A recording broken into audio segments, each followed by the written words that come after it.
Everyone, ಎಲ್ರಿಗೂ welcome back to my YouTube channel. ಎಲ್ಲರೂ ಹೇಗಿದ್ದೀರಾ? ಎಲ್ಲರೂ ತುಂಬ ಚೆನ್ನಾಗಿದ್ದೀರಾ ಅಂದ್ಕೊಳ್ತೀನಿ. ಸ್ಯಾಟರ್ಡೇ ಫುಲ್ ವ್ಲಾಗ್ನ ನಾನಿಲ್ಲಿ ಶೇರ್ ಮಾಡ್ಕೊಳ್ತಾ ಇದ್ದೀನಿ. ವಾಯ್ಸ್ ಸ್ವಲ್ಪ ಡಿಫ್ರೆಂಟಾಗಿಯೇ ಕೇಳಿಸ್ಬೋದು, ಯಾಕಂದರೆ ಸ್ವಲ್ಪ ಕೋಲ್ಡ್ ಆಗಿರೋದ್ರಿಂದ ವಾಯ್ಸ್ ಓವರ್ ಮಾಡುವಾಗ ಸ್ವಲ್ಪ ವಾಯ್ಸ್ ಗಂಟ್ಲು ಕಟ್ಕೊಂಡಿದೆ. ಅಂದರೆ ಇವತ್ತು ನಂದು ಸ್ಕ್ಯಾನಿಂಗಿಗೆ ಹೋಗ್ತಾ ಇದ್ವಿ. ಆ್ಯನಿಮಲ್ ಸ್ಕ್ಯಾನಿಂಗ್ ಇತ್ತು 5th ಮಂತಿಂದು. ಸೊ ಬೆಳಗ್ಗೆ ನನ್ನ ಹಸ್ಬೆಂಡ್ ಹೋಗಿ ಕನ್ಸಲ್ಟೇಷನ್ಗೆಲ್ಲ ನೇಮ್ ಕೊಟ್ಬಿಟ್ಟು ಬಂದಿದ್ದರು. ಲೇಟಾಗಿದ್ದರಿಂದ ಸರಿ ಹೊರಗಡೆನೇ ಇವತ್ತು ಟಿಫನ್ ಕೂಡ ಮಾಡ್ಕೊಂಬಿಡೋಣ, ಯಾಕಂದರೆ ಮತ್ತೆ ಮನೇಲಿ ಮಾಡ್ಕೊಂಡು ಕೂತ್ಕೊಂಡ್ರೆ ಟೈಮ್ ಆಗಿಬಿಡುತ್ತೆ. ಮಾಡಿ ತಿಂದು ಮತ್ತೆ 1 ಅವರ್ ಬಿಟ್ಕೊಂಡು ಹಾಸ್ಪಿಟಲ್ಗೆ ಹೋಗಬೇಕಾಗಿತ್ತು. ಸೊ ಹಾಗಾಗಿ ಸರಿ ಹೊರಗಡೆನೇ ತಿನ್ಕೊಂಡು ಬಂದುಬಿಡೋಣ ಅಂತ ಹೇಳ್ಬಿಟ್ಟು ತಿನ್ಕೊಂಡು ಬಂದ್ವಿ. ಇನ್ನು ಅಪಾಯಿಂಟ್ಮೆಂಟ್ ತೊಗೊಳ್ವಾಗಲೇ ಅವರು ಹೇಳಿದ್ರಂತೆ ತಿಂಡಿ ಎಲ್ಲ ಮುಗಿಸ್ಕೊಂಡು ಅದಾದಮೇಲೆ ಬ್ಲಡ್ ಚೆಕಪ್ಗೆ ಮತ್ತು ಸ್ಕ್ಯಾನಿಂಗಿಗೆ ಕೊಡಬೇಕಾಗತ್ತೆ ಅಂತ.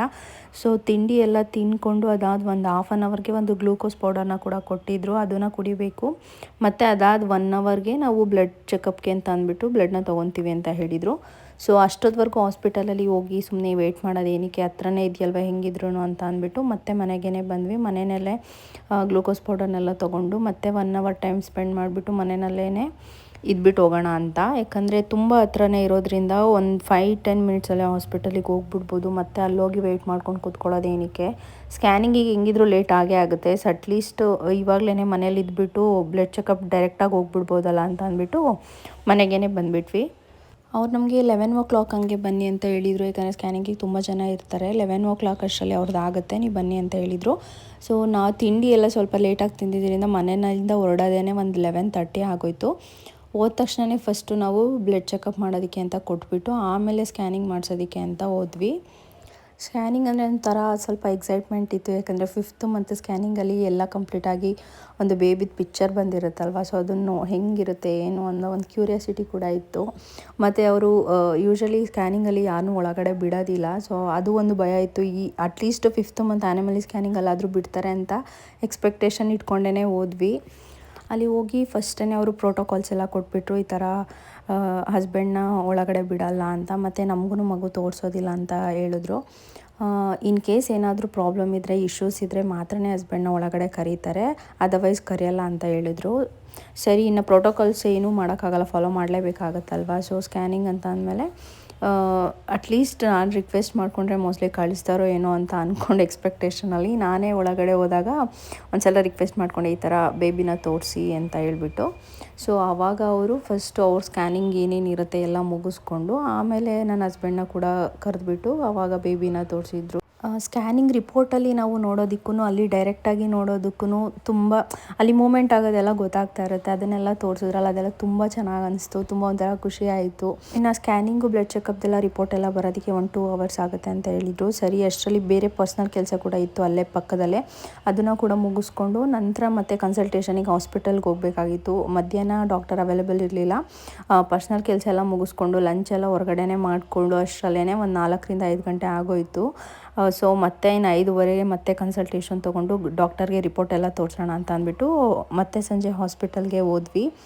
ಸ್ಕ್ಯಾನಿಂಗ್ಗೆ ಅಥವಾ ಹಾಸ್ಪಿಟಲ್ಗೆ ಅಂತ ಹೋದರೆ ಬೆಳಗ್ಗೆಯಿಂದ ಸಂಜೆ 1 ಡೇ ಫುಲ್ ಹೆಂಗೆ ಹೋಗುತ್ತಂತಲೇ ಗೊತ್ತಾಗಲ್ಲ. ಬೆಳಗ್ಗೆಯಿಂದ ಮತ್ತೆ ಮನೆಗೆ ಬರೋದು, ಹಾಸ್ಪಿಟಲ್ಗೆ ಹೋಗೋದು, ಕನ್ಸಲ್ಟೇಷನಿಗೆ ಮತ್ತೆ ಹೋಗೋದು, ಮತ್ತು ಹೊರಗಡೆ ಪರ್ಸ್ನಲ್ ಕೆಲಸ ಅಂತ ಹೋಗೋದು, ಇದೇ ಆಗೋಯಿತು. ಕೊನೆಗೂ ನಾವು ಕನ್ಸಲ್ಟೇಷನ್ ಎಲ್ಲ ಮುಗಿಸ್ಕೊಂಡು ರಾತ್ರಿ ಮನೆಗೆ ಬರೋದೇ 6:30 ಆಗೋಯಿತು, ಅಷ್ಟು ಲೇಟ್ ಆಗಿಬಿಟ್ಟಿತ್ತು. ಇನ್ನು ಬೆಳಗ್ಗೆ ತಿಂಡಿ ಮತ್ತು ಮಧ್ಯಾಹ್ನ ಊಟ ಎಲ್ಲ ಹೊರಗಡೆನೇ ಮಾಡಿದ್ರಿಂದ ನೈಟ್ಗಾದರೂ ಏನಾದರೂ ಹೆಲ್ದಿಯಾಗಿ ಚೆನ್ನಾಗಿ ಮಾಡ್ಕೊಳ್ಳೋಣ. 3 ಟೈಮ್ ಹೊರಗಡೆ ತಿನ್ನೋದು ಒಳ್ಳೆಯದಲ್ಲ, ಅದರಲ್ಲೂ ಈ ಟೈಮಲ್ಲಂತೂ ತಿನ್ನಲೇಬಾರ್ದು ಅಂತ ಹೇಳ್ಬಿಟ್ಟು ಸೊಪ್ಪೆಲ್ಲ ತೊಗೊಂಡು ಬಂದುಬಿಟ್ಟೆ ಹಾಸ್ಪಿಟಲಿಂದನೇ ಬರುವಾಗಲೇ. ಇನ್ನು ಬೆಳಗಡೆ ಆ ವೆಹಿಕಲ್ ಸೌಂಡು ಹೊರಗಡೆ ಸುತ್ತಾಡಿ ಸಾಕಾಗಿದ್ದರಿಂದ ನನ್ನ ಹಸ್ಬೆಂಡ್ಗೆ ಟೀ ಬೇಕು ಅಂತ ಹೇಳಿದರು. ಬಂದ ತಕ್ಷಣ ಅವ್ರಿಗೆ ಟೀ ಮ್ಯಾಂಡೇಟರಿ ಮಾಡಲೇಬೇಕು. ಸರಿ, ಅವ್ರಿಗೆ ಟೀ ಮಾಡಿಕೊಟ್ಬಿಟ್ಟು ನಾನು ಕೂಡ ಒಂದು ಸ್ವಲ್ಪ ಹೊತ್ತು ಕೂತ್ಕೊಂಡು ರೆಸ್ಟ್ ಮಾಡಿದೆ. ಅದು ಅಲ್ದಿರೋ ರಿಪೋರ್ಟ್ಸ್ ಎಲ್ಲ ಬಂದಿರುತ್ತಲ್ವ, ರಿಪೋರ್ಟ್ಸ್ನೆಲ್ಲ ಒಂದ್ಸಲ ನಾವು ಕೂತ್ಕೊಂಡು ಅದನ್ನೆಲ್ಲ ನೋಡಿ ಸ್ವಲ್ಪ ಟೈಮ್ ಸ್ಪೆಂಡ್ ಮಾಡೋದು ಅಂದರೆ ತುಂಬ ಚೆನ್ನಾಗಿ ಅನಿಸಿದೆ. ಸ್ಕ್ಯಾನಿಂಗ್ ಹೋಗುವಾಗ ಎಷ್ಟು ಭಯ ಇರುತ್ತೋ, ಆ ರಿಪೋರ್ಟ್ಸ್ ಎಲ್ಲ ನಾರ್ಮಲ್ ಇದೆ, ಎಲ್ಲ ಕರೆಕ್ಟಾಗಿದೆ ಅಂತ ಮನೆಗೆ ಬಂದು ನೋಡಿದಾಗ ಅದು ತುಂಬಾ ಖುಷಿ ಆಗುತ್ತೆ. ಹಾಗೆಯೇ ಪರವಾಗಿಯೇ ಸ್ವಲ್ಪ ಕರ್ಬೇವಿನ ಸೊಪ್ಪನ್ನ ಕೂಡ ತೊಗೊಂಬಂದುಬಿಟ್ಟೆ. ಅದನ್ನೆಲ್ಲ ಬಿಡಿಸ್ಬಿಟ್ಟು ಫಸ್ಟು ತೊಳೆದ್ಬಿಟ್ಟು ಅದನ್ನು ಒಣಗಾಕಿ ಎತ್ತಿಟ್ಬಿಡೋಣ. ಸೊ ಬೆಳಗ್ಗೆ ಎತ್ತಿ ಬಾಕ್ಸ್ಗೆ ಹಾಕೊಳ್ಳೋಕೆ ಸರಿ ಹೋಗುತ್ತೆ ಅಂತ ಫಸ್ಟ್ ಅದು ಕೆಲಸನ ಮಾಡಿಬಿಟ್ಟು ಆಮೇಲೆ ಸ್ವಲ್ಪ ರೆಸ್ಟ್ ಮಾಡೋಣ ಅಂತ ಹೋದೆ. ಕರ್ಬೇವಿನ ಸೊಪ್ಪನ್ನ ಯಾವಾಗಲೂ ಅಷ್ಟೇ ನಾವು ತೊಗೊಂಬಂದು ಡೈರೆಕ್ಟಾಗಿ ಹಾಗೆ ಯೂಸ್ ಮಾಡ್ಬೋದು. ನೀವೇ ನೋಡ್ತಾ ಇರ್ಬೋದು ಇಲ್ಲಿ ಎಷ್ಟು ಗಲೀಜಿದೆ ಅಂತ, ಎಷ್ಟು ಮಣ್ಣು, ಕಪ್ಪು ಮಣ್ಣು ಥರ ಇರುತ್ತೆ, ಮತ್ತು ಗಲೀಜು ಕೂಡ ಇರುತ್ತೆ. ಮೇಲ್ಗಡೆ ನೋಡೋಕೆ ಏನೂ ಇಲ್ಲ, ಚೆನ್ನಾಗೇ ಇದೆ ಅಂತ ಅನ್ನೋ ಥರ ಅನಿಸುತ್ತೆ. ಆದರೆ ತೊಳೆದಾಗ ಗೊತ್ತಾಗುತ್ತೆ ಎಷ್ಟು ಮಣ್ಣಿದೆ, ಎಷ್ಟು ಗಲೀಜಿದೆ, ಎಷ್ಟು ಧೂಳಿರುತ್ತೆ ಅಂತ ಅಂತೇಳಿ. ಸೊ ಯಾವಾಗಲೂ ಅಷ್ಟೇ ಡೈರೆಕ್ಟಾಗಿ ಯೂಸ್ ಮಾಡೋದಕ್ಕಿಂತ ಈ ಥರ ಒಂದು ಸಲ ನಾವು ಕ್ಲೆನ್ಸಿಂಗ್ ಮಾಡಿ ಒಣಗಿಸ್ಬಿಟ್ಟು ಇಟ್ಕೊಂಡ್ರೆ ತುಂಬ ದಿನ ಬಾಳಿಕೆ ಕೂಡ ಬರುತ್ತೆ. ಹಾಗೆಯೇ ಯಾವುದೇ ರೀತಿ ಸಣ್ಣ ಪುಟ್ಟ ಧೂಳು ಕೂಡ ಇಲ್ಲದೇ ಇರೋ ಥರ ನಾವು ಆರಾಮಾಗಿ ಎತ್ತಿಟ್ಕೊಬೋದು. ಮೊದಲು ಪ್ರೆಗ್ನೆನ್ಸಿ ಅಂತ ಬಂದ ತಕ್ಷಣವೇ ಫಸ್ಟು ಯಾವ ಮಗು ಆಗುತ್ತೆ ಅನ್ನೋ ಕ್ಯೂರಿಯಾಸಿಟಿ ಅಂತೂ ಎಲ್ಲರಿಗೂ ಇದ್ದೇ ಇರುತ್ತೆ. ಸೊ ನನಗೂ ಕೂಡ ಹಾಗೇ ಯಾವ ಬೇಬಿ ಆದರೆ ಚೆನ್ನಾಗಿರುತ್ತೆ, ಯಾವ ಬೇಬಿ ಆಗ್ಬೋದು, ಈ ಸ್ಕ್ಯಾನಿಂಗ್ ರಿಪೋರ್ಟ್ಸಲ್ಲಿ ನಮಗೇನಾದರೂ ಗೊತ್ತಾಗ್ಬಿಡುತ್ತಾ ಏನು ಅಂತ. ಸೊ ಫಸ್ಟು ಸ್ಕ್ಯಾನಿಂಗ್ ಮಾಡಿದಾಗಲೇ ಅಲ್ಲಿ ಪ್ಲೆಸೆಂಟ್ ಪೊಸಿಷನ್ಸ್ ಎಲ್ಲ ಮೆನ್ಷನ್ ಮಾಡಿರ್ತಾರಲ್ವ, ಆ್ಯಂಟೀರಿಯರ್ ಪೋಸ್ಟೀರಿಯರ್ ಅಂತ. ಅದನ್ನೆಲ್ಲ ನೋಡಿ ಕೆಲವೊಂದು ವೀಡಿಯೋಸು ಅದೆಲ್ಲ ನೋಡಿದ್ಮೇಲೆ ನಾನು ಅಂದ್ಕೊಂಡ್ಬಿಟ್ಟಿದ್ದೆ, ಓಕೆ ಈ ಥರ ಇದ್ದರೆ ಇದು ಗಂಡು ಮಗು ಆಗುತ್ತೆ, ಈ ಥರ ಇದ್ದರೆ ಹೆಣ್ಮಗು ಆಗುತ್ತೆ ಅಂತ ನಾನು ಕೂಡ ತುಂಬ ಅಂದ್ಕೊಂಡು ತುಂಬ ವೀಡಿಯೋಸು ಮತ್ತು ತುಂಬ ಸರ್ಚ್ ಎಲ್ಲ ಮಾಡಿದ್ದೆ. ಸುಮ್ಮನೆ ಏನೋ ಒಂದು ಕ್ಯೂರಿಯಾಸಿಟಿ ಇದ್ದೇ ಇರುತ್ತಲ್ವ. ಸೊ ಹಾಗಾಗಿ ನಾನು ಕೂಡ ಎಲ್ಲ ಸರ್ಚ್ ಮಾಡಿದ್ದೆ. ಬಟ್ ಅದೆಲ್ಲ ನಿಜವಾಗ್ಲೂ ಸುಳ್ಳು. ಯಾವುದೇ ರೀತಿ ಜೆಂಡರ್ನ ಕಂಡುಹಿಡಿಯೋಕ್ಕೆ ಆ ಪ್ಲೆಸೆಂಟ್ ಪೊಸಿಷನಿಂದ ಅಂತೂ ಚಾನ್ಸೇ ಇಲ್ಲ. ಮತ್ತು ಅದಕ್ಕೆ ಯಾವುದೇ ರೀತಿ ಸೈಂಟಿಫಿಕ್ ಫ್ಯಾಕ್ಟ್ ಕೂಡ ಇಲ್ಲ. ಯೂಟ್ಯೂಬಲ್ಲಂತೂ ಸುಮಾರು ವೀಡಿಯೋಸ್ ಬಂದುಬಿಟ್ಟಿತ್ತು ಅದೇ ರೀತಿ. ಇವಾಗ ಪ್ರೆಗ್ನೆನ್ಸಿ ರಿಲೇಟೆಡ್ ವೀಡಿಯೋಸೇ ಜಾಸ್ತಿ ಬರ್ತಾ ಇರುತ್ತೆ ಈ ಟೈಮಲ್ಲೆಲ್ಲ. ನಾವು ಏನಾದರೂ ಒಂದು ಸಣ್ಣ ಪುಟ್ಟದ್ದು ಗೂಗಲ್ ಮಾಡಿದ್ರೂ ಇನ್ಸ್ಟಾಗ್ರಾಮಲ್ಲಿ ಯೂಟ್ಯೂಬಲ್ಲೆಲ್ಲ ಅದೇ ರಿಲೇಟೆಡ್ ವೀಡಿಯೋಸ್ ಬರ್ತಾನೆ ಇರುತ್ತಲ್ವ, ಸ್ಕ್ರಾಲ್ ಆಗ್ತಾನೆ ಇರುತ್ತೆ. ಸೊ ಆ ಟೈಮಲ್ಲೇ ನನಗೂ ಇದರಿಂದ ಎಲ್ಲ ಕಂಡುಹಿಡಿಬೋದಾ ಅಂತ ಡೌಟ್ ಬಂದು ನಾನು ಸುಮಾರು ವೀಡಿಯೋಸ್ ಎಲ್ಲ ನೋಡಿದೆ. ನಂದು ಫಸ್ಟ್ ಸ್ಕ್ಯಾನಿಂಗು ಅಂದರೆ NT ಸ್ಕ್ಯಾನಿಂಗಲ್ಲಿ ಅಲ್ಲಿ ಪ್ಲೆಸೆಂಟ್ ಪೊಸಿಷನ್ ಆ್ಯಂಟೀರಿಯರ್ ಅಂತ ಕೊಟ್ಟಿರು. ಸೊ ನಾನು ಗರ್ಲ್ ಬೇಬಿ ಆಗುತ್ತೇನೋ ಅಂತ ಆ ಥರ ಒಂದು ಸುಮ್ಮನೆ ಏನೋ ಒಂದು ಕ್ಯೂರಿಯಾಸಿಟಿ ಇರ್ಬೋದೇನೋ, ಇದಾಗ್ಬೋದೇನೋ ಅಂತ ಎಲ್ಲ ವೀಡಿಯೋಸ್ ನೋಡಿದೆ. ಮತ್ತು ಗೂಗಲೆಲ್ಲ ಸರ್ಚ್ ಮಾಡಿದಾಗ ಗೊತ್ತಾಯಿತು ಇದೆಲ್ಲ ಸುಮ್ಮನೆ ಶುದ್ಧ ಸುಳ್ಳು, ಸುಮ್ಮನೆ ಮೈತ್ ಇದೆಲ್ಲ. ಅದೆಲ್ಲ ನಿಜವಾಗ್ಲೂ ವರ್ಕ್ ಆಗಲ್ಲ ಮತ್ತು ನಿಜನೂ ಆಗಿರಲ್ಲ ಅಂತ. ಸೊ ಈ ಸಲ ಸ್ಕ್ಯಾನಿಂಗ್ ಮಾಡಿದಾಗ ನಂದು ಪ್ಲೆಸೆಂಟ್ ಪೊಸಿಷನ್ ಬಂದು ಪೋಸ್ಟೀರಿಯರ್ ಅಂತ ಬಂತು. ಸೊ ಅಲ್ಲೇ ಗೊತ್ತಾಗೋಯ್ತು ನನಗೆ ಇದೆಲ್ಲ ಫೇಕ್ ಅಂತ. ಪೋಸ್ಟೀರಿಯರ್ ಆ್ಯಂಟೀರಿಯರ್ ಅನ್ನೋದು ಮಗು ಹಿಂದೆ ಇದೆಯಾ ಪ್ಲೆಸೆಂಟದಲ್ಲಿ ಮುಂದೆ ಇದೆಯಾ ಅನ್ನೋದು ಅಷ್ಟೇ ಆಗಿರುತ್ತೆ. ಯಾವುದೇ ರೀತಿ ಜೆಂಡರ್ ರಿವೀಲ್ ಮಾಡೋಕ್ಕಾಗಲ್ಲ. ಸೊ ಇಂಥ ವೀಡಿಯೋಸ್ಗಳು, ಇಂಥ ಫೇಕ್ ವೀಡಿಯೋಸು, ಫೇಕ್ ನ್ಯೂಸ್ನೆಲ್ಲ ನಂಬ್ಕೊಂಡು ನೀವೇನು ಎಕ್ಸ್ಪೆಕ್ಟೇಷನ್ಸ್ ಇಟ್ಕೊಳ್ಳೋಕೆ ಹೋಗಬೇಡಿ. ಅದೇನಾಗಬೇಕು ಅದೇ ಆಗುತ್ತೆ. ಪ್ಲೆಸೆಂಟ ಪೊಸಿಷನ್ ಎಲ್ಲ ಅದು ಲಾಸ್ಟ್ ಟೈಮ್ ಆ್ಯಂಟೀರಿಯರ್ ಇತ್ತು, ಈ ಸಲ ಪೋಸ್ಟೀರಿಯರ್ ಐತೆ. ಸುಮ್ಮನೆ ಅದರಲ್ಲಿ ಏನು ಗೆಸ್ ಮಾಡೋಕ್ಕಾಗಲ್ಲ ಅಲ್ವಾ, ಅದರಲ್ಲೇನು ಜೆಂಡರ್ ಎಲ್ಲ ಏನು ಗೆಸ್ ಮಾಡೋಕ್ಕಾಗಲ್ಲ.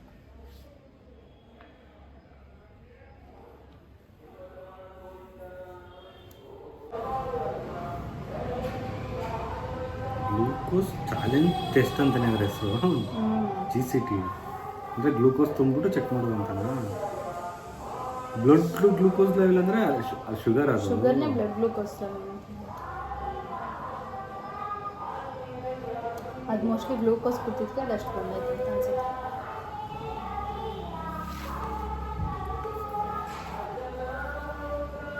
ಕ್ಲಿಯರಾಗಿ ಕಾಣಿಸುತ್ತೆ ಫೇಸು. ಎಲ್ಲರ ಫೇಸ್ ಇದೇ ಫಸ್ಟ್ ಒಂದು ಕಾಣಿಸ್ತಾ ಇದೆ, ಇದು ಫೇಸು. ಅಲ್ಲ ಇದಲ್ಲ ಇನ್ನೊಂದು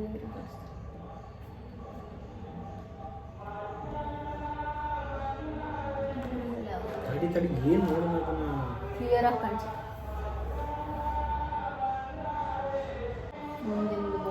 ಕೈ ನೋಡು,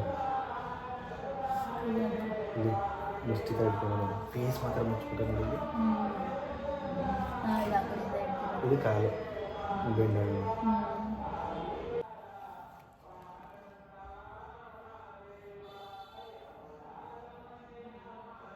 ಇದು ಫುಲ್ ಬಾಡಿ ಅನ್ನಿಸ್ತು ದೂರದಿಂದ ಸ್ಕ್ಯಾನ್ ಮಾಡೋ ಥರ.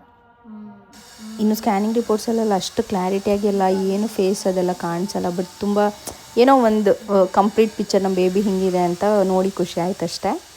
ಇನ್ನು ನೋಡ್ತಾ ಟೈಮ್ ಆಗೇ ಹೋಯ್ತು. ಆಗಲೇ 8-8:30 ಆಗಕ್ಕೆ ಸ್ಟಾರ್ಟ್ ಆಗಿಬಿಟ್ಟು, ಸರಿ ಅಡುಗೆ ಮಾಡ್ಕೊಂಬಿಡೋಣ ಅಂತೇಳಿ ಬರುವಾಗಲೇ ಪಾಲಕ್ ಸೊಪ್ಪು ಕೂಡ ತೊಗೊಂಬಂದಿದೆ. ಪಾಲಕ್ ದಾಲ್ ಕಿಚಡಿ ಮಾಡೋಣ ಅಂತ. ಅದ್ರ ಜೊತೆಗೆ ಸ್ವಲ್ಪ ಮೊಟ್ಟೆನ ಕೂಡ ಬೇಯೋದಕ್ಕೆ ಇಟ್ಕೊಂಡೆ, ಹಂಗೆ ಪೆಪ್ಪರ್ ಫ್ರೈ ರೀತಿ ಮಾಡ್ಕೊಳ್ಳೋಣ ಅಂತ. ಇಲ್ಲಿ ಪಾಲಕ್ ದಾಲ್ ಕಿಚಡಿ ಮಾಡೋದಕ್ಕೆ ನಾನು ಇಲ್ಲಿ ತೊಗರಿಬೇಳೆ ಹಾಗೆಯೇ ಮಸೂರು ದಾಲ್ ಅಂತ ಹೇಳ್ತೀರಲ್ವ, ಮೈಸೂರು ಬೇಳೆ, ಅದನ್ನು ಕೂಡ ಸೇಮ್ ಕ್ವಾಂಟಿಟಿಯಲ್ಲಿ 1 ಬೌಲಷ್ಟು ತೊಗೊಂಡಿದ್ದೀನಿ. ಎರಡೂ ಮಿಕ್ಸ್ ಮಾಡಿ ತೊಗೊಂಡಿದ್ದೀನಿ. ನೀವು ಹೆಸರು ಬೇಳೆ ಇದ್ದರೆ ಕೂಡ ಹಾಕೊಬೋದು. ಅದೇ ಒಂದು ಕಪ್ಪಲ್ಲಿ ನಾನು ಅಷ್ಟೇ ಪ್ರಮಾಣದಲ್ಲಿ ರೈಸ್ನ ಕೂಡ ತೊಗೊಂಡಿದ್ದೀನಿ. ಎರಡೂ ಚೆನ್ನಾಗಿ ತೊಳೆದು ಅದನ್ನು ಬೇಯೋದಕ್ಕೆ ಅಂತ ಇಟ್ಕೊಂಡೆ. ಇನ್ನು ಪಾಲಕ್ ಸೊಪ್ಪನ್ನೆಲ್ಲ ಚೆನ್ನಾಗಿ ಬಿಡಿಸ್ಕೊಂಡು ಅದನ್ನು ಕೂಡ ತೊಳೆಯೋದಕ್ಕೆ ಇಟ್ಬಿಟ್ಟು ಸ್ವಲ್ಪ ನೀರು ಹಾಕ್ಬಿಟ್ಟು ಅದನ್ನು ಕೂಡ ಬೇಯಿಸ್ಕೊತಾ ಇದ್ದೀನಿ. ಯಾಕಂದರೆ ಹಸಿದು ರುಬ್ಬಿದರೆ ಅಷ್ಟು ಒಂಥರ ಸ್ಮೆಲ್ ಬರುತ್ತೆ, ಅಷ್ಟು ಟೇಸ್ಟ್ ಬರೋದಿಲ್ಲ ಅಂತೇಳಿ ಸ್ವಲ್ಪ ನೀರು ಹಾಕ್ಬಿಟ್ಟು ಅದನ್ನು ಬೇಯಿಸ್ಕೊಬೇಕಾಗತ್ತೆ.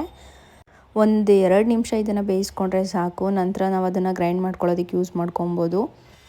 ಯಾರಿಗೆಲ್ಲ ತುಂಬ ಐರನ್ ಡಿಫಿಷಿಯನ್ಸಿ ಇರುತ್ತೆ ಅವ್ರು ನ್ಯಾಚುರಲ್ ಆಗಿಯೇ ಅದನ್ನು ಜಾಸ್ತಿ ಮಾಡ್ಕೊಬೇಕು ಅಂತಂದರೆ ಯಾವುದೇ ರೀತಿ ಟ್ಯಾಬ್ಲೆಟ್ ತೊಗೊಳ್ದಿರ ಈ ರೀತಿ ಪಾಲಕ್ ಸೊಪ್ಪನ್ನ ನಮ್ಮ ಊಟದಲ್ಲಿ ಜಾಸ್ತಿ ಬಳಸ್ಕೊಳ್ಳೋದು ತುಂಬಾ ಒಳ್ಳೆಯದು. ಪಾಲಕ್ ಸೊಪ್ಪು ಈ ಥರ 2 ನಿಮಿಷಕ್ಕೆ ಬೆಂದರೆ ಸಾಕು, ಅದನ್ನು ತುಂಬ ಬೇಯಿಸೋ ಅವಶ್ಯಕತೆ ಇರಲ್ಲ. ಅದನ್ನು ತಣ್ಣಗಾಗೋದಕ್ಕೆ ಬಿಟ್ಟು ಒಂದು ಮಿಕ್ಸಿ ಜಾರ್ಗೆ ಪಾಲಕ್ ಸೊಪ್ಪು, ಹಸಿಮೆಣಸಿನ್ಕಾಯಿ, ಸ್ವಲ್ಪ ಶುಂಠಿ ಮತ್ತು ಸ್ವಲ್ಪ ಬೆಳ್ಳುಳ್ಳಿನ ಹಾಕ್ಕೊಂಡು ಸ್ವಲ್ಪ ನೀರು ಹಾಕ್ಕೊಂಡು ಅದನ್ನು ಚೆನ್ನಾಗಿ ನುಣ್ಣಗೆ ಪೇಸ್ಟ್ ರೀತಿಯಲ್ಲಿ ರುಬ್ಕೊಂಡೆ. ಈ ಡಿಶ್ನ ಒಂದ್ಸಲ ನಿಜವಾಗ್ಲೂ ಟ್ರೈ ಮಾಡಿ ನೋಡಿ. ಯಾವಾಗೆಲ್ಲ ನಿಮಗೆ ಲೈಟ್ ಫುಡ್ ತಿನ್ಬೇಕು ಅನಿಸುತ್ತೆ ಮತ್ತು ಟೇಸ್ಟಿಯಾಗಿ ಕೂಡ ಇರಬೇಕು, ಹೆಲ್ದಿಯಾಗಿ ಕೂಡ ಇರಬೇಕು ಅನಿಸುತ್ತೆ, ಆವಾಗ ನೀವು ಇದನ್ನು ಖಂಡಿತ ಟ್ರೈ ಮಾಡ್ಬೋದು. ಇನ್ನು ಈ ಕಡೆ ಒಂದು ಪ್ಯಾನ್ಗೆ ಸ್ವಲ್ಪ ಎಣ್ಣೆನ ಹಾಕ್ಕೊತಾ ಇದ್ದೀನಿ ಒಗ್ಗರಣೆಗೆ ಹಾಕೊಳ್ಳೋದಕ್ಕೆ.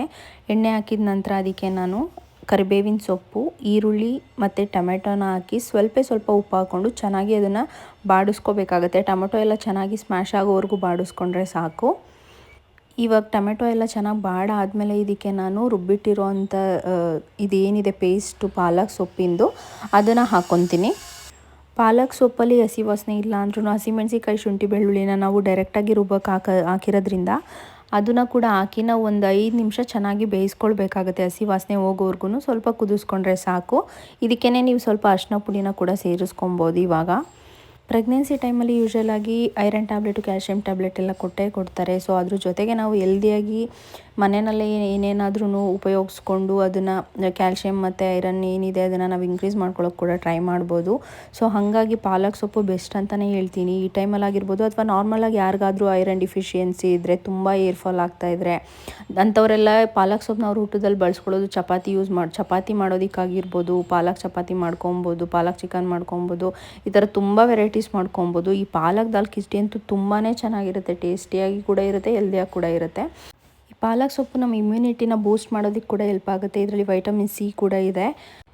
ಇದರಲ್ಲಿ ಹೈ ಫೈಬರ್ ಇರೋದ್ರಿಂದ ಇದು ನಮ್ಮ ಕಾನ್ಸ್ಟಿಪೇಷನ್ನ ಕೂಡ ಪ್ರಿವೆಂಟ್ ಮಾಡೋದಕ್ಕೆ ಹೆಲ್ಪ್ ಮಾಡುತ್ತೆ. ಇದ್ರ ಜೊತೆಗೆ ನಮ್ಮ ಬ್ಲಡ್ ಶುಗರ್ ಲೆವೆಲ್ನ ಕೂಡ ಇದು ಮೇಂಟೈನ್ ಮಾಡೋದಕ್ಕೆ ಹೆಲ್ಪ್ ಮಾಡುತ್ತೆ. ಇವಾಗ ಇದು ಸ್ವಲ್ಪ ಹಸಿ ವಾಸನೆ ಎಲ್ಲ ಹೋದ ನಂತರ ಇದಕ್ಕೆ ನಾನು ಸ್ವಲ್ಪ ಜೀರಿಗೆ ಪುಡಿ ಹಾಗೆಯೇ ಸ್ವಲ್ಪ ಧನಿಯಾ ಪುಡಿನ ಹಾಕ್ಕೊತಾ ಇದ್ದೀನಿ. ಇದು ಆಪ್ಷನಲ್ಲು, ನೀವು ಬೇಕಂದರೆ ಹಾಕ್ಕೊಬೋದು ಮನೆಯಲ್ಲಿದ್ದರೆ. ನಾನು ಮನೆಯಲ್ಲೇ ಮಾಡಿ ಇಟ್ಕೊಂಡಿರೋದು ಇದ್ದಿದ್ದರಿಂದ ಅದನ್ನೇ ಯೂಸ್ ಮಾಡ್ಕೊತಾ ಇದ್ದೀನಿ. ಇದೆರಡು ಹಾಕಿದ ತಕ್ಷಣವೇ ನಾವು ಇದಕ್ಕೆ ರೈಸ್ನ ಇವಾಗ ಮಿಕ್ಸ್ ಮಾಡ್ಕೊಳ್ಬೋದು. ಹಸಿ ವಾಸನೆ ಎಲ್ಲ ಕಂಪ್ಲೀಟಾಗಿ ಹೋಗಿದೆ. ರೈಸ್ ಮತ್ತು ಬೇಳೆನ ನಾವೇನು ಬೇಯಿಸಿ ಸ್ಮ್ಯಾಶ್ ಮಾಡಿ ಇಟ್ಕೊಂಡಿದ್ವಿ ಅದನ್ನು ಹಾಕ್ಕೊತಾ ಇದ್ದೀನಿ. ನಾನಿಲ್ಲಿ 3 ಜನಕ್ಕೆ ಆಗೋಷ್ಟು ಕ್ವಾಂಟಿಟಿನಲ್ಲಿ ಮಾತ್ರನೇ ಮಾಡಿದ್ದೀನಿ. ನೀವು ನಿಮ್ಮ ಟೇಸ್ಟ್ ಪ್ರಕಾರ ಇನ್ನೂ ಖಾರ ಜಾಸ್ತಿ ಮಾಡ್ಕೋಬೋದು ಅಥವಾ ಇನ್ನೂ ಸ್ವಲ್ಪ ಜಾಸ್ತಿ ಬೇಕಂದರೆ ಕೂಡ ಬಳಸ್ಕೋಬೋದು. ಬಟ್ ಇವತ್ತು ನಾನು ಏನು ಯೂಸ್ ಮಾಡ್ಕೊಂಡಿದ್ದೀನಿ ಅದಷ್ಟು ಸಫಿಷಿಯೆಂಟ್ ಆಗಿತ್ತು ಮತ್ತು ಅಷ್ಟೇ ಟೇಸ್ಟಿಯಾಗಿ ಬಂದಿತ್ತು. ಆ ರೈಸು ಬೇಳೆನೆಲ್ಲ ಹಾಕಿ ಒಂದ್ಸಲ ಚೆನ್ನಾಗಿ ಮಿಕ್ಸ್ ಮಾಡಿಕೊಂಡು ನಿಮಗೆ ಯಾವ ಕನ್ಸಿಸ್ಟೆನ್ಸಿ ಬೇಕು ಅಂತ ನೋಡಿಕೊಂಡು ನೀವು ನೀರನ್ನ ಆ್ಯಡ್ ಮಾಡ್ಕೋಬೇಕಾಗತ್ತೆ. ನನಗೆ ಬಿಸಿಬೇಳೆಬಾತ್ ಕನ್ಸಿಸ್ಟೆನ್ಸಿ ಯಾವ ರೀತಿ ಇರುತ್ತೆ ಅಷ್ಟಿದ್ರೆ ತುಂಬ ಚೆನ್ನಾಗಿ ಅನಿಸುತ್ತೆ. ಟೇಸ್ಟು ಕಿಚಡಿ ಎಲ್ಲ ತುಂಬ ಗಟ್ಟಿಗಿದ್ರೆ ಅಷ್ಟು ಟೇಸ್ಟಿ ಅನಿಸಲ್ಲ. ಸೊ ಹಂಗಾಗಿ ನಾನು ಇನ್ನೊಂದು ಸ್ವಲ್ಪ ನೀರನ್ನ ಹಾಕ್ಕೊಂಡು ಒಂದು 2 ನಿಮಿಷ ಬೇಯಿಸ್ಕೊತಾ ಇದ್ದೀನಿ. ಆಲ್ರೆಡಿ ಸೊಪ್ಪು ಮತ್ತು ಬೇಳೆ ಎಲ್ಲ ಸಪ್ರೇಟಾಗಿ ಬೆಂದಿರೋದ್ರಿಂದ ಜಾಸ್ತಿ ಬೇಯಿಸೋಕೆ ಹೋಗೋ ಅವಶ್ಯಕತೆ ಏನಿರಲ್ಲ. 2ರಿಂದ 3 ನಿಮಿಷ ಹಂಗೆ ಜಸ್ಟ್ ಸ್ವಲ್ಪ ಅದ್ರ ಜೊತೆ ಮಿಕ್ಸಾಗಿ ಟೇಸ್ಟ್ ಇಟ್ಕೊಳ್ಳೋದಕ್ಕೆ ಬಿಟ್ಬಿಟ್ರೆ ಸಾಕು. ಕಿಚಡಿನ ಯಾರೆಲ್ಲ ಇಷ್ಟಪಡಲ್ಲ ಅಂಥವ್ರು ಕೂಡ ಇದನ್ನು ತುಂಬಾ ಇಷ್ಟಪಟ್ಟು ತಿಂತಾರೆ, ಅಷ್ಟು ಟೇಸ್ಟಿಯಾಗಿರುತ್ತೆ. ಈಗ ಇದಕ್ಕೆ ಸಪ್ರೇಟಾಗಿ ನಾನು ಒಗ್ಗರಣೆನ ಮಾಡ್ಕೊಳ್ಳೋದಕ್ಕೆ ಫಸ್ಟು ಇಲ್ಲಿ ಗೋಡಂಬಿನ ತುಪ್ಪದಲ್ಲಿ ಹುರಿದು ಎತ್ತಿಟ್ಕೊತಾ ಇದ್ದೀನಿ. ಗೋಲ್ಡನ್ ಬ್ರೌನ್ ಬರೋವರೆಗೂ ಹುರಿದು ಎತ್ತಿಟ್ಕೊಂಡ್ರೆ ಸಾಕು, ತುಂಬ ಟೇಸ್ಟಿಯಾಗಿರುತ್ತೆ ಈ ಕಿಚಡಿ ಒಳಗಡೆ ಗೋಡಂಬಿ ಹಾಕಿದ್ರೆ. ಗೋಡಂಬಿನ ನಾನು ಬೆಂದ ತಕ್ಷಣ ಅಂದರೆ ಫ್ರೈ ಆದ ತಕ್ಷಣ ಈ ಥರ ಸಪ್ರೇಟ್ ಎತ್ತಿಟ್ಕೊತಾ ಇದ್ದೀನಿ. ಇವಾಗ ಅದೇ ತುಪ್ಪ ಏನಿದೆ ಅದಕ್ಕೆ ನಾನು ಇವಾಗ ನಾರ್ಮಲಾಗಿ ಮೇಲ್ಗಡೆಗೆ ಒಂದು ಒಗ್ಗರಣೆ ಕೊಟ್ಕೊಂಡ್ಬಿಡೋಣ. ಅದಕ್ಕೆ ನಾನು ಇವಾಗ ಸ್ವಲ್ಪ ಹಿಂಗನ್ನ ಹಾಕ್ಕೊತಾ ಇದ್ದೀನಿ. ಹಿಂಗೆ ಆಪ್ಷನಲ್ಲು ನಿಮಗೆ ಬೇಕಂದರೆ ಹಾಕ್ಕೋಬೋದು. ಡೈಜೆಷನ್ ಸಿಸ್ಟಮ್ಗೆ ಇದು ತುಂಬಾ ಹೆಲ್ಪ್ ಆಗುತ್ತೆ, ಅದಕ್ಕೋಸ್ಕರ ಹಾಕ್ಕೊತೀನಿ. ಇವಾಗ ಸಣ್ಣದಾಗಿ ಹೆಚ್ಚಿಟ್ಟಿರುವಂಥ ಬೆಳ್ಳುಳ್ಳಿ, ಒಣಮೆಣ್ಸಿನ್ಕಾಯಿನ ಕೂಡ ಹಾಕ್ಕೊಂಡಿದ್ದೀನಿ. ಮತ್ತು ಇದಕ್ಕೆ ನೀವು ಕಲರ್ ಬರೋ ಅಂಥ ಯಾವುದಾದ್ರೂ ಖಾರದ ಪುಡಿನ ಕೂಡ ಹಾಕ್ಕೊಬೋದು. ಅಂದರೆ ಕಾಶ್ಮೀರಿ ರೆಡ್ ಚಿಲ್ಲಿ ಪೌಡರ್ ಅಂಥದ್ದೆಲ್ಲ ಹಾಕ್ಕೊಬೋದು. ನಾನಿಲ್ಲಿ ಮನೆಯಲ್ಲೇ ಮಾಡಿರೋಂಥ ಅಚ್ಚ ಖಾರದ ಪುಡಿ ಅಂತ ಏನು ಹೇಳ್ತೀವಿ, ಚಿಲ್ಲಿ ಪೌಡರು, ಅದನ್ನು ಹಾಕ್ಕೊಂಡಿದ್ದೀನಿ. ಇದೊಂದು ಹಾಕಿದ ತಕ್ಷಣವೇ ಗ್ಯಾಸ್ನ ಆಫ್ ಮಾಡ್ಕೊಂಡ್ಬಿಡಬೇಕು. ಖಾರದ ಪುಡಿ ಹಾಕಿದ್ಮೇಲೆ ಜಾಸ್ತಿ ಬೇಯಿಸೋದಕ್ಕೆ ಹೋಗಬಾರ್ದು. ಈ ಒಗ್ಗರಣೆ ಏನಿದೆ ಇವಾಗ ನಾನು ಈ ಪಾಲಕ್ ದಾಲ್ ಕಿಚಡಿಗೆ ಹಾಕ್ಕೊಂಡು ಅದ್ರ ಮೇಲ್ಗಡೆ ಹುರಿದಿಟ್ಟಿರುವಂಥ ಗೋಡಂಬಿನ ಹಾಕ್ಕೊಂಡು ಮಿಕ್ಸ್ ಮಾಡಿಕೊಂಡ್ರೆ ಈ ಪಾಲಕ್ ದಾಲ್ ಕಿಚಡಿ ರೆಡಿನೇ ಆಗೋಯ್ತು. ತುಂಬಾ ಟೇಸ್ಟಿಯಾಗಿರುತ್ತೆ, ತುಂಬ ಯಮ್ಮಿ ಆಗಿರುತ್ತೆ. ಇದು ಒಂಥರ ಹೆಲ್ದಿಯರ್ ವೇ ಆಪ್ಷನ್ ಅಂತಲೇ ಹೇಳ್ಬೋದು. ಅಷ್ಟೇ ಹೆಲ್ದಿಯಾಗಿ ಟೇಸ್ಟಿಯಾಗಿ ಕೂಡ ಇರುತ್ತೆ. ಇದ್ರ ಜೊತೆಗೆ ಇವಾಗ ನಾನು ಎಗ್ ಫ್ರೈನ ಕೂಡ ಮಾಡ್ಕೊತಾ ಇದ್ದೀನಿ. ತುಂಬ ಸಿಂಪಲಾಗಿಯೇ ಮಾಡ್ಕೊತಾ ಇದ್ದೀನಿ, ಯಾಕಂದರೆ ಆಲ್ರೆಡಿ ದಾಲ್ ಕಿಚಡಿ ಇರುತ್ತಲ್ವ, ಅದ್ರ ಜೊತೆಗೆ ಜಸ್ಟ್ ಇರಲಿ ಸೈಡ್ಸ್ಗೆ ಅಂತ ಹೇಳ್ಬಿಟ್ಟು ಮಾಡ್ಕೊತಾ ಇದ್ದೀನಿ. ಇದಕ್ಕೆ ಸ್ವಲ್ಪ ಜೀರಿಗೆ, ಕರಿಬೇವಿನ ಸೊಪ್ಪು, ಶುಂಠಿ, ಬೆಳ್ಳುಳ್ಳಿನ ಜಜ್ಜಿ ಹಾಕ್ಕೊಂಡಿದ್ದೀನಿ. ಅದಕ್ಕೆ ಹಸಿಮೆಣಸಿನ್ಕಾಯಿ ಮತ್ತು ಈರುಳ್ಳಿನ ಹಾಕ್ಕೊಂಡು ಸ್ವಲ್ಪ ಗೋಲ್ಡನ್ ಬ್ರೌನ್ ಬರೋವರೆಗೂ ಹುರ್ಕೊತೀನಿ. ಗೋಲ್ಡನ್ ಬ್ರೌನ್ ಬರುವಾಗನೇ ನಾನು ಸ್ವಲ್ಪ ಸಾಲ್ಟ್ನ ಹಾಕ್ಕೊಂಡ್ಬಿಟ್ಟು ಮೊಟ್ಟೆನ ಬೇಯಿಸಿಟ್ಟಿರೋದನ್ನ ಈ ರೀತಿ ಸ್ಲೈಸಾಗಿ ಕಟ್ ಮಾಡಿ ಎತ್ತಿಟ್ಕೊಂಡಿದ್ದೀನಿ. ಇವಾಗ ಅದನ್ನು ಹಾಕ್ಬಿಟ್ಟು ಅದ್ರ ಮೇಲ್ಗಡೆ ಸ್ವಲ್ಪ ಮನೆಯಲ್ಲೇ ಮಾಡಿರುವಂಥ ಪೆಪ್ಪರ್ ಪುಡಿ ಏನಿರುತ್ತೆ ಅದನ್ನು ಹಾಕ್ಕೊಂಡು ಕೊತ್ತಂಬರಿ ಸೊಪ್ಪನ್ನ ಹಾಕ್ಕೊಂಡು 1-2 ನಿಮಿಷ ಚೆನ್ನಾಗಿ ಫ್ರೈ ಮಾಡ್ಕೊಂಬಿಟ್ರೆ ಸಾಕು. ಪೆಪ್ಪರ್ ಡ್ರೈ ರೆಡಿನೇ ಆಗಿಬಿಡುತ್ತೆ. ತುಂಬ ಸಿಂಪಲಾಗಿರುತ್ತೆ, ಒಂಥರ ಲೈಟಾಗಿರುತ್ತೆ, ತುಂಬ ಹೆವಿ ಅಂತ ಅನ್ಸಲ್ಲ, ಮಸಾಲ ಅಂತ ಅನ್ಸಲ್ಲ, ತುಂಬಾ ಚೆನ್ನಾಗಿರುತ್ತೆ. ಪಾಲಕ್ ದಾಲ್ ಕಿಚಡಿ ಜೊತೆಗಂತೂ ತುಂಬಾ ಚೆನ್ನಾಗಿತ್ತು ಟೇಸ್ಟು. ಒಂದ್ಸಲ ಟ್ರೈ ಮಾಡಿ, 2 ರೆಸಿಪಿನೂ ಒಂದ್ಸಲ ಟ್ರೈ ಮಾಡಿ. ಮೊಟ್ಟೆದು ಮಾಡಿಲ್ಲ ಅಂದ್ರೂ ಕೂಡ ಪಾಲಕ್ ದಾಲ್ ಕಿಚಡಿ ಏನಿದೆ ಅದನ್ನು ದಯವಿಟ್ಟು ಟ್ರೈ ಮಾಡಿ. ಸಖತ್ ಟೇಸ್ಟಿಯಾಗಿರುತ್ತೆ ಮತ್ತು ಹೆಲ್ದಿಯಾಗಿ ಕೂಡ ಇರುತ್ತೆ. ಇನ್ನು ಈ ವ್ಲಾಗ್ನ ನಾನು ಇಲ್ಲೇ ಎಂಡ್ ಮಾಡ್ತಾಯಿದ್ದೀನಿ. ಇನ್ನು ಊಟ ಎಲ್ಲ ಮುಗಿಸ್ಕೊಂಡು ಇನ್ನು ಜಸ್ಟ್ ಮಲ್ಕೊಂಡಿದ್ದೆ ಅಷ್ಟೇ. ಸೊ ಈ ವ್ಲಾಗ್ ಇಷ್ಟ ಆಗಿದ್ರೆ ನಿಮಗೆ ಚಾನಲ್ನ ಸಬ್ಸ್ಕ್ರೈಬ್ ಮಾಡ್ಕೊಳ್ಳೋದನ್ನ ಮರಿಬೇಡಿ. ಇದೇ ರೀತಿ ಎಲ್ಲ ವ್ಲಾಗ್ಸ್ನ ಕಂಟಿನ್ಯೂ ಆಗಿ ನೋಡಿ ಸಪೋರ್ಟ್ ಮಾಡಿ. ನಿಮ್ಮ ಫ್ರೆಂಡ್ಸ್ ಆ್ಯಂಡ್ ಫ್ಯಾಮಿಲೀಸ್ಗೆ ಕೂಡ ಶೇರ್ ಮಾಡಿ. ಬಟ್ ಈ ಪಾಲಕ್ ದಾಲ್ ಕಿಚಡಿನ ನೀವು ಮಸ್ಟ್ ಟ್ರೈ ಅಂತಲೇ ಹೇಳ್ತೀನಿ. ಇಷ್ಟಪಡದೇ ಇರೋರು ಕೂಡ ಇಷ್ಟಪಡ್ತಾರೆ, ಅಷ್ಟು ಟೇಸ್ಟಿಯಾಗಿರುತ್ತೆ, ಹೆಲ್ದಿಯಾಗಿ ಕೂಡ ಇರುತ್ತೆ. ಎರ್ಲಿಯರ್ ವರ್ಷನಲ್ಲಿ ಮನೆಯಲ್ಲೇ ಆರಾಮಾಗಿ ಇಷ್ಟು ಟೇಸ್ಟಿಯಾಗಿರೋ ಫುಡ್ನ ಮಾಡ್ಕೊಳ್ಳಿ. Thank you so much for watching.